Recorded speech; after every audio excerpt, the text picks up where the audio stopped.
Unang Mga Hari, ika-6 na kabanata. Sa kabanatang ito, mababasa natin ang mga sumusunod. Itinayo ni Solomon ang templo. Ang loob ng templo. Unang Mga Hari, ika-6 na kabanata. Itinayo ni Solomon ang templo.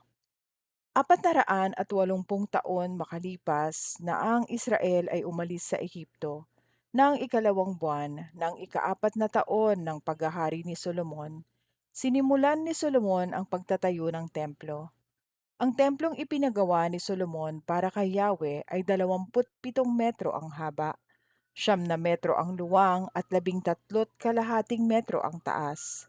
Sa harapan ng templo, pahalang sa takbo ng kabahayan, ay may pasilyo na 4.5 metro ang haba at 9 metro ang luwang. Ang mga bintana ng templo ay may bastidor at mga rehas. Nagtayo rin ng isang gusaling may 3 palapag sa mga gilid ng pader at sa likod ng templo. 2.5 metro ang luwang ng unang palapag, 3 metro ang pangalawa, at 3.5 ang pangatlo. Ganito ang nangyari sapagkat sa gawing labas, ang pader ng templo ay pakapal ng isang siko sa bawat palapag, mula sa itaas hanggang pababa. Ang mga biga ng bawat palapag ay nakapatong sa pader at hindi iniukit dito.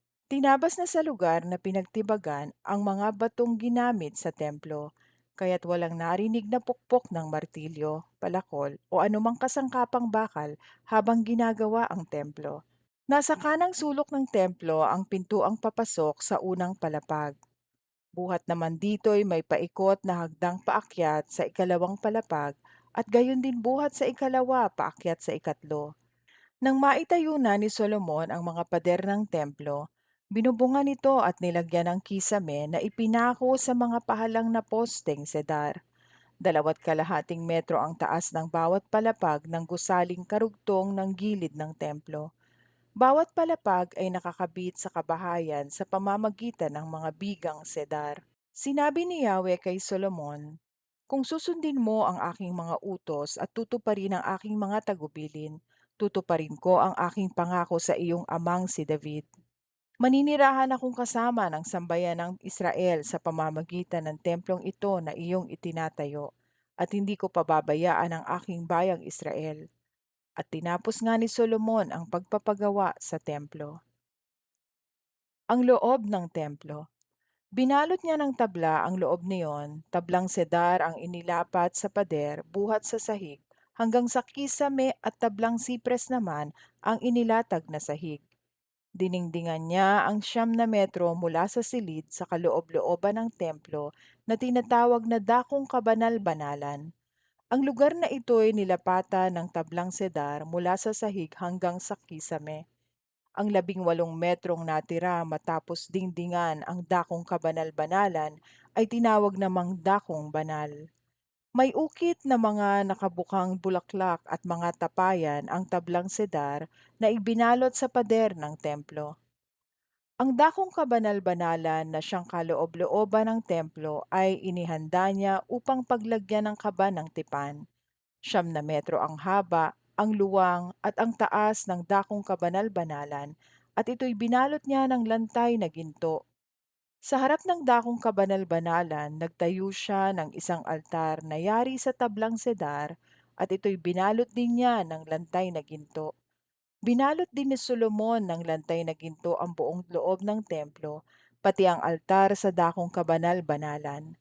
Sa loob ng dakong kabanal-banalan, nagpalagay siya ng 2 kerubin, imaheng nililok sa kahoy na olibo, 4.5 metro ang taas ng bawat isa.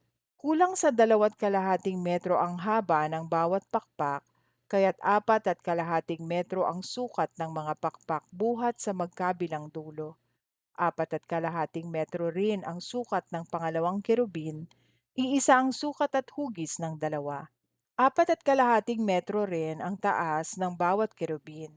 Inilagay niya ang mga kerubin sa gitna ng dakong kabanal-banalan. Nakabuka ang kanilang mga pakpak, at sa gawing labas ay abot sa dingding ng silid ang tig-isa nilang pakpak.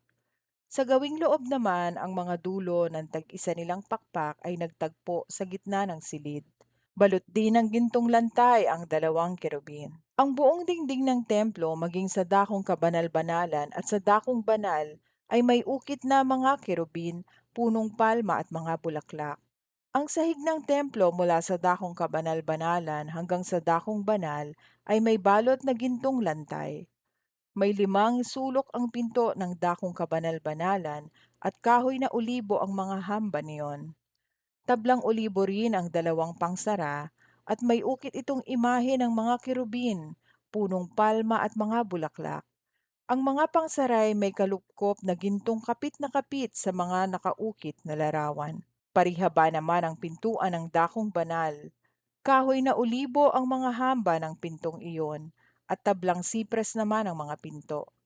Bawat pinto ay may tigalawang panig na natitiklop. May ukit ding mga kerubin, punong palma at mga bulaklak ang mga pinto at may kalupkop na gintong lapat na lapat sa mga ukit.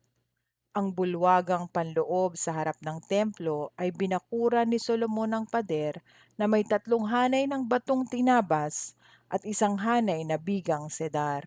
Ikalawang buwan ng ika-4 na taon ng paghahari ni Solomon nang ilagay ang mga pundasyong bato ng templo. Ika-8 buwan ng taon nang matapos naman ang templo. Nooy ika-11 taon ng paghahari ni Solomon. Sa loob ng 7 taon, natapos ang buong templo ayon sa plano.